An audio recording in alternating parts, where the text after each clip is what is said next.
So hello everybody, welcome to the video. So it is the day second.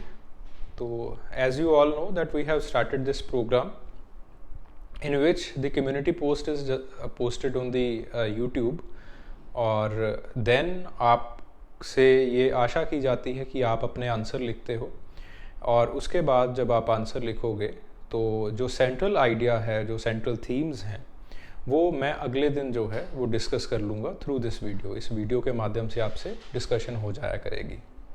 ठीक है, चलिए हम पहले क्वेश्चन की तरफ मूव करते हैं। So the first question it is write a short note on Steward's ecology approach. Julian Steward की जो इकोलॉजी अप्रोच थी उसके ऊपर आपने जो है एक शॉर्ट नोट लिखना था। It was for the 10 marker. देखिए जो जूलियन स्टीवर्ट की जो इकोलॉजी अप्रोच है, it is based upon the dialecticism between culture and ecology.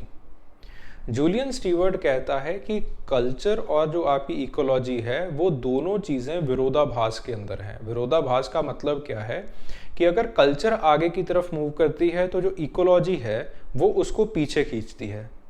अगर इकोलॉजी जो है वो खराब हो जाती है तो वो कल्चर को भी जो है वो खराब करेगी।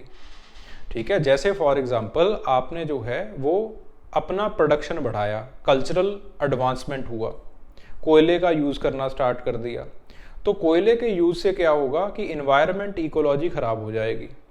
तो इकोलॉजी जब ख़राब हो जाएगी तो इकोलॉजी डिसीज़ कॉज करेगी। तो डिसीज़ से बचने के लिए देन फिर आप जो है वो फिर से आप कल्चर को थोड़ा सा पीछे की तरफ कर दोगे। इस तरह से इकोलॉजी और कल्चर एक दूसरे के डायलेक्ट्रिज्म के अंदर हैं, एक दूसरे के विरोधाभास के अंदर हैं। तो जो जूलियन स्टीवर्ट हैं वो एक इकोलॉजिकल एंथ्रोपोलॉजिस्ट के लिए 3 तरह का डेटा कलेक्ट करने की बात करते हैं, 3 या 4 तरह का डेटा कलेक्ट करने की बात करते हैं। पहला डेटा होता है कल्चरल कोर का डेटा। कल्चरल कोर के अंदर 2 चीज़ें आती हैं, एक होती है डिवीज़न ऑफ लेबर और दूसरी चीज़ होती है आपके पास आपकी टेक्नोलॉजी। ठीक है, टेक्नोलॉजी से आप अपनी रोज़मर्रा की ज़रूरतें पूरी करते हैं, टेक्नोलॉजी से आप अपना प्रोडक्शन करते हैं और डिवीज़न ऑफ लेबर टेक्नोलॉजी को ड्राइव करती है। तो जहाँ से प्रोडक्शन हो रहा है, जो जूलियन स्टीवर्ट हैं उस चीज़ को उन्होंने कल्चरल कोर मान लिया है, ये कोर है कल्चर का। फिर उसके बाद उस चीज़ की जो टेक्नोलॉजी की और डिवीज़न ऑफ लेबर की जहाँ से मैनेजमेंट हो रही है, सोशो पॉलिटिकल इंटीग्रेशन, उसको उसके बाहर रखते हैं वो। देन उसके बाद कॉजेलिटी फैक्टर्स, जिसको हम कल्चर कॉजेलिटी कहते हैं, वो 3 चीज़ें जहाँ पे सेम होंगी वो कल्चर जो है वो similar line of evolution follow करेगा। इस तरह से जो जूलियन स्टीवर्ट की अप्रोच है, जो कल्चरल इकोलॉजी अप्रोच है, वो मल्टीलीनियर एवोल्यूशन को सब्सटेंशिएट करने के लिए हम यूज़ करते हैं। ठीक है, इस साल इसी के ऊपर सवाल भी पूछा गया। अब ये सारी चीज़ें लिखने के बाद you will write a case study. आप एक केस स्टडी जो है लिख सकते हो। ठीक है, केस स्टडी जो मर्जी लिख दो। जनरली जो मैं कंपैरेटिव स्टडी करवाता हूँ आप वो भी जो है वो लिख सकते हो। पेरुवियंस की और चाइनीज़ सिविलाइजेशन की, मीज़ो अमेरिकन सिविलाइजेशन की जो मैं कंपैरेटिव स्टडीज़ लिखवाता हूँ वो भी आप जो है वो लिख सकते हो। और जो इसके बाद इम्पॉर्टेंट चीज़ होती है वो होती है इसका क्रिटिसिज्म लिखना। और क्रिटिसिज्म के अंदर ऐरा गैरा नथु गैरा क्रिटिसिज्म आप नहीं लिखोगे, बहुत स्पेसिफिक क्रिटिसिज्म जो है वो आपको लिखना है। रॉय रैपापोर्ट और एंड्रू वाद्या ने इसका क्रिटिसिज्म किया है। ठीक है, उन्होंने कहा है कि कल्चरल कोर के अंदर सिर्फ और सिर्फ डिवीज़न ऑफ लेबर को और टेक्नोलॉजिकल अचीवमेंट्स को रख देना काफ़ी नहीं है। बहुत बार आइडियोलॉजिकल अचीवमेंट्स और आइडियोलॉजिकल जो फंडामेंटल्स हैं उसको भी रखने की ज़रूरत होती है। वो सिम्बागा मरिंग का एग्जाम्पल देते हैं उसके अंदर। ठीक है, तो इन सारी चीज़ों को जो है वो आप अपने आंसर का जो सेंट्रल थीम है वो बनाओगे। ठीक है, चलिए अगले क्वेश्चन की तरफ मूव करते हैं। So the next question it was explain materialistic approach of मेरविन Harris. मेरविन Harris की मटेरियलिस्टिक अप्रोच जो है वो आपने बतानी है। मेरविन हैरिस की जो मटेरियलिस्टिक अप्रोच है वो कल्चर को अलग तरीके से डिफाइन करती है। पहले तो आप कल्चरल मटेरियलिज्म, ये नाम ही है उनकी किताब का, उनके वर्क का, द क्वेस्ट ऑफ साइंस करके कुछ किताब का नाम है, तो that you will write in the introduction. फिर उसके बाद आप उसका क्रक्स लिखोगे। कल्चरल मटेरियलिस्टिक अप्रोच कल्चर को देखने का एक नया नज़रिया देती है आपको। ठीक है। कल्चर को वैसे आइडियोलॉजिकली डिफाइन किया जा रहा था, कोई हिस्ट्री से डिफाइन कर रहा था, कोई कैसे डिफाइन कर रहा था। मेरविन हैरिस कल्चर को मटीरियल एडजस्टमेंट्स ऑफ लाइफ करके जो है वो डिफाइन करते हैं। वो कहते हैं that the culture it is the adaptive solutions to the material circumstances of the life, कि जहां पे आप रह रहे हो उसके कुछ सर्कमस्टांसेस हैं, कुछ मटेरियल सर्कमस्टांसेस हैं, उससे आप अडेप्ट करने के लिए, उनके साथ आप रहने के लिए कुछ आप man made part of environment बनाते हो, that is known as culture. उस चीज को हमने कल्चर की तरह जो है वो बता दिया, ठीक है। और उसके बाद जो कल्चरल मटीरियलिज्म है, इसी से कल्चरल मटीरियलिज्म नाम भी पड़ता है। जो कल्चरल मटीरियलिज्म है, दो चीज़ों के ऊपर वो फोकस कर रहा है। पहली चीज़ है वो फोकस कर रहा है आपका और कल्चर का रिश्ता क्या है। दूसरी चीज़ है वो चेंज के ऊपर फोकस कर रहा है कि आपका और कल्चर का रिश्ता चेंज कैसे हो रहा है, ठीक है। अब पहली चीज़ के ऊपर हम फोकस करते हैं कि आपका रिश्ता कल्चर के साथ क्या है। वो मेरविन हैरिस इंसान के कुछ मटेरियल कंस्ट्रेंट्स के बारे में बात करते हैं कि कुछ साइको बायोलॉजिकल कंस्ट्रेंट्स हैं आपके। आपको खाने के लिए भोजन चाहिए, आपको रहने के लिए छत चाहिए। अब इन चीज़ों के लिए आप कल्चर बनाओगे। आप छत कैसे कंस्ट्रक्ट करनी है, मिस्त्री जो है वो उसके लिए बनाए गए हैं। आपने खाना कैसे खाना है, उसके लिए आपने हाउस होल्ड बनाया है। और जैसे जैसे आपकी जो मटेरियल कंस्ट्रेंट्स हैं, मटेरियल ज़रूरतें हैं, वो बढ़ती जाती हैं, वैसे वैसे कल्चर का विस्तार होता जाता है। तो कल्चर का विस्तार वो 3 लेवल्स के ऊपर बताते हैं। एक सब सिस्टम्स बनते हैं जिसको हम इंफ्रास्ट्रक्चर कहते हैं, एक स्ट्रक्चर होता है और एक जो है वो सुपर स्ट्रक्चर होता है, ठीक है। इसके कॉन्स्टिट्यूएंट्स आई बिलीव आपको पता ही होगा। इंफ्रास्ट्रक्चर के अंदर जो कॉन्स्टिट्यूएंट्स आते हैं दे आर जो स्ट्रक्चर के नीचे होते हैं, फैमिली ऑर्गेनाइजेशन के नीचे होते हैं, टेक्नोलॉजी एक्सेट्रा एक्सेट्रा, जो आपको बढ़ाते हैं, जो आपको आपके समाज को सारी प्रोडक्शन सप्लाई करते हैं। फिर उसके बाद स्ट्रक्चर के बाद ऊपर आ जाते हैं आइडियोलॉजिकल सुपर स्ट्रक्चर्स, जिसके अंदर आपकी रिलीजियस फिलॉसफी, आपके आइडियाज़ वगैरह होते हैं। अब दूसरी बात के ऊपर आते हैं, दूसरी चीज़ के ऊपर आते हैं कि मेरविन हैरिस चेंज को कैसे बता रहे हैं।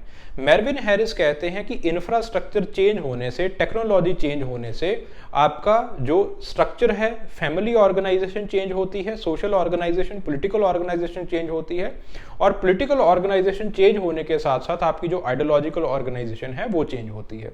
इसका एग्जाम्पल वो देते हैं फेमिनिस्ट मूवमेंट्स का, ठीक है। तो फेमिनिस्ट मूवमेंट्स का आप एग्जांपल जो है वो इसके अंदर केस स्टडी जो है वो कोट कर सकते हो। और जो पहला पॉइंट है जो कल्चर और आपका रिश्ता है, उसके लिए इन्होंने सेक्रेड काउ कॉम्प्लेक्स की एक जो उदाहरण है या फिर केस स्टडी है वो दी है, दैट यू कैन कोट। और उसके बाद जो मार्क्सिस्ट ने या फिर न्यू मार्क्सिस्ट ने जो इनका क्रिटिसिज्म किया है, that you can write in the criticism part. उस चीज़ को आप क्रिटिसिज्म पार्ट के अंदर जो है वो डाल सकते हो, ठीक है। मेरविन हैरिस का बहुत लोगों ने क्रिटिसिज्म किया है, लेकिन न्यू मार्क्सिस्ट, गुडलेयर वगैरह इन लोगों ने काफ़ी बढ़ चढ़ के इनका जो है वो क्रिटिसिज्म किया है। एंड कुछ क्रिटिसिज्म इसका पोस्ट मॉडर्निस्ट फिलोसोफर्स ने किया है, that you can also write. Then उसके बाद critically discuss the approaches for the personality formulation और the personality formulation in the anthropology, ठीक है। पर्सनैलिटी कल्चरल पर्सनैलिटी स्कूल की अप्रोचेस के ऊपर आपका अगला सवाल जो है वो पूछा गया था। देखिए, अब आपके पास यहाँ पे कल्चरल पर्सनैलिटी स्कूल है। कल्चरल पर्सनैलिटी स्कूल का मतलब क्या है कि हम कल्चर को with the help of personality formulation हम समझाने की कोशिश करते हैं, ठीक है। तो कल्चरल पर्सनैलिटी स्कूल कल्चर और पर्सनैलिटी के बीच का रिश्ता क्या हो सकता है, कि क्या पर्सनैलिटी कल्चर को बनाती है या फिर कल्चर जो है वो पर्सनैलिटी को इन्फ्लुएंस करती है। इस चीज़ के ऊपर उन्होंने जो है वो स्टडी किया है। सबसे पहले आप इस चीज़ को लिख के you will write the proponents, ठीक है। राल्फ लिंटन हो गए, रूथ बेनेडिक्ट हो गए, अब्राहम कार्दनर हो गए, कोरा डुबोस हो गए, मार्गरेट मीड, इन सब के नाम लिखोगे। फिर उसके बाद you will write the approaches and you will write the names, और नेम्स को सब्सटेंशिएट करते हुए, अप्रोचेज का क्रक्स लिखते हुए, देन आप जो है वो केस स्टडी की बात करोगे। जैसे फॉर एग्जांपल पहले फंक्शनिस्ट अप्रोच आ गई, functionist approach of Ralph Linton. तो राल्फ लिंटन ने क्या कहा है कि that there is function in the culture, culture के अंदर एक फंक्शन होता है और वो फंक्शन पर्सनैलिटी के अंदर एम्बेड हो जाता है, और वो फंक्शन पर्सनैलिटी के अंदर एम्बेड होने के कारण इवेंचुअली जो चीज़ें हैं वो मूव करती हैं, ठीक है। तो अगेन मैं बहुत शॉर्ट के अंदर समझा रहा हूँ इन सारी चीज़ों को। तो दैट यू विल राइट, और फिर आप जो है वो you will move to the next one, cultural determinism of Margaret Mead. तो इनका जो काम है, this is the coming up of age in Samoa, Samoans के अंदर इनका काम हुआ है, और इन्होंने बायोलॉजिकल डिटर्मिनिज्म को खारिज करके कल्चरल डिटर्मिनिज्म को जो है वो सब्सटेंशिएट किया है। कैसे किया है वो केस स्टडी के साथ आप जो है वो समझा दीजिएगा। फिर उसके बाद आगे हम आते हैं सेंट्रल ईथोस अप्रोच के ऊपर, या फिर कल्चरल सबमिटिव प्रिंसिपल अप्रोच के ऊपर, that is of Ruth Benedict. तो रूथ बेनेडिक्ट का जो काम है उसको आप लिखोगे, that is in the Zuni Indians and in the Dobus, वो डायनोजियन अपोलियन पर्सनैलिटी ट्रेट्स, वो सारी जो चीज़ें हैं that you will substantiate, that you will write. फिर उसके बाद दो लोगों की बेसिक पर्सनैलिटी अप्रोच है, जो कि पर्सनैलिटी और कल्चर को दो डायलेक्ट्रिक्स की तरह जो है वो मानते हैं, दो पोल्स की तरह मानते हैं, कि अगर एक पोल हिलेगा तो दूसरा पोल भी अपने आप जो है वो हिलना स्टार्ट कर देता है। तो इसके अंदर दो लोग हैं आपके सिलेबस में, दैट यू विल राइट। पहले हैं अब्राहम कार्दनर, दूसरा कोरा डबोस। ठीक है, तो अब्राहम कार्दनर का जो काम है that is in the Marquesan society, और जो कोरा डबोस का काम है that is in the Alorese society. वो काम आप लिखोगे और उनका जो क्रक्स है दैट यू विल सब्सटेंशिएट, उसके काम के थ्रू आप लिखोगे और इवेंचुअली आप जो है वो कंक्लूड कर दोगे। फिर बात आती है क्रिटिसिज्म पार्ट की। सबसे बड़ा क्रिटिसिज्म ये है कि कोई सेंट्रलाइज्ड जो लीडरशिप है उसका ना होना।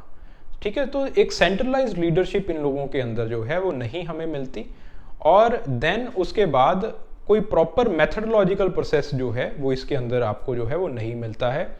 और पोस्ट मॉडर्निस्ट थिंकर्स ने इनके काम को, जैसे coming up of age in Samoa हो गया, ऐसे बहुत सारे कामों को जो है वो रिजेक्ट किया है, क्रिटिसाइज किया है। ठीक है, इस तरह से आप जो है इसका क्रिटिसिज्म करोगे। Okay, so this is for today. Hope इस लेक्चर से, इस वीडियो से आपको कुछ सीखने को मिला होगा, कुछ वैल्यू एडिशन हुआ होगा आपका। Thank you very much.